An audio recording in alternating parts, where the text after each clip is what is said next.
ईशान किशन ने सच में धमाकेदार पारी खेली और अपनी बल्लेबाजी से सबको हैरान कर दिया।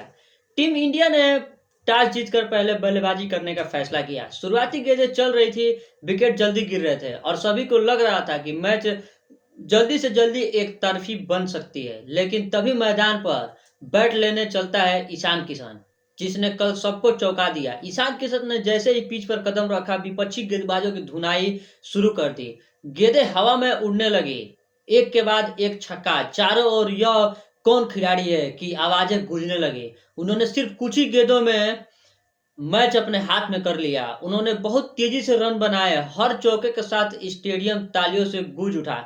अगर आपको खेलना है तो आप ईशान किशन की तरह खेलिए। अगर आपको अपने जीवन में कुछ करना है तो ईशान किशन की तरह विश्वास के साथ आप वो काम करिए और अपने काम में दृढ़ निश्चय के साथ वो काम में विजयी होइए आप।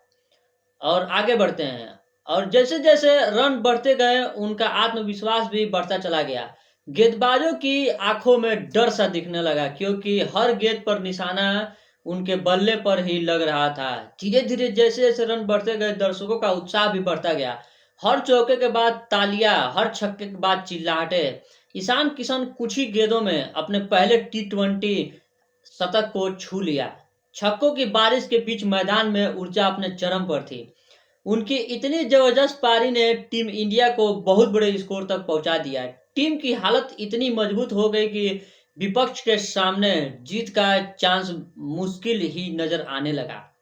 भारतीय गेंदबाजी ने भी समर्थन देते हुए न्यूजीलैंड को हराया और आखिरकार टीम इंडिया वह मैच जीत गई। यह सिर्फ एक पारी नहीं थी, यह एक कमबैक की कहानी थी। कुछ समय पहले ईशान किशन को टीम से बाहर भी रखा गया था, लेकिन इस पारी ने सबको दिखा दिया कि वह कितना खतरनाक खिलाड़ी है जब वह फॉर्म में होता है। अब आप सोच के देखिए कि जिस खिलाड़ी को बाहर रखा गया था, वो खिलाड़ी इतना शानदार प्रदर्शन करता है, और जिस खिलाड़ी का नाम भी नहीं लिया जा रहा था डगआउट में, वह अपने नाम का डंगा बजवाता है और पूरी भारत देश के सामने और न्यूजीलैंड के बॉलरों के सामने यह ऐलान करता है कि मैं भी एक ऐसा खिलाड़ी हूं जो अपने आप एक तरफा मैच कर सकता हूं। और उनका इस पारी में सबसे बड़ा योगदान रहा सूर्य कुमार यादव का, जो कि विकेट नहीं गिरने दिया और उन्होंने भी हाफ सेंचुरी बनाई और इस पारी को लगातार चलने दिया।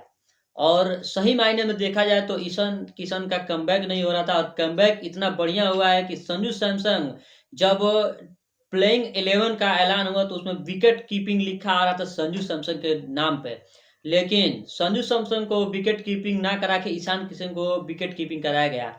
हो सकता है कि शायद वर्ल्ड कप आने वाला है जो कि 7 फरवरी से स्टार्ट होगा, तो उसमें ईशान किशन विकेट कीपिंग करते हुए नजर आए। अब यहाँ पे बात यह चल रही थी कि संजू सैमसन के बल्ले से रन आएगी, लेकिन इस सीरीज के पांचों पारियों में कहीं भी संजू सैमसन का नाम नहीं है और पांचों पारियों में इनका बैट चला नहीं है। तो इसके वजह से हो सकता है शायद संजू सैमसन पर उंगलियां उठे, लेकिन ईशान किशन का तो फिक्स है कि अब वह खेलेंगे प्लेइंग 11 में, और यह कोई टाल नहीं सकता है, क्योंकि इनका इतना बढ़िया परफॉर्मेंस, जो कि रणजी ट्रॉफी खेल के आए हैं, हजारे ट्रॉफी खेल के आए हैं, उन्होंने उसमें भी बहुत अच्छा प्रदर्शन किया, जिसको देखते हुए इंडियन टीम के मैनेजमेंट ने उन्हें फिर से वापस बुलाया और अपने टीम में अपने साथ प्लेइंग 11 में जगह दिया। और इस बात पे जब वो सेंचुरी लगाते हैं तो जितना खुश वो नहीं होते हैं, उससे ज्यादा खुश तो हार्दिक पांड्या दिख रहे थे।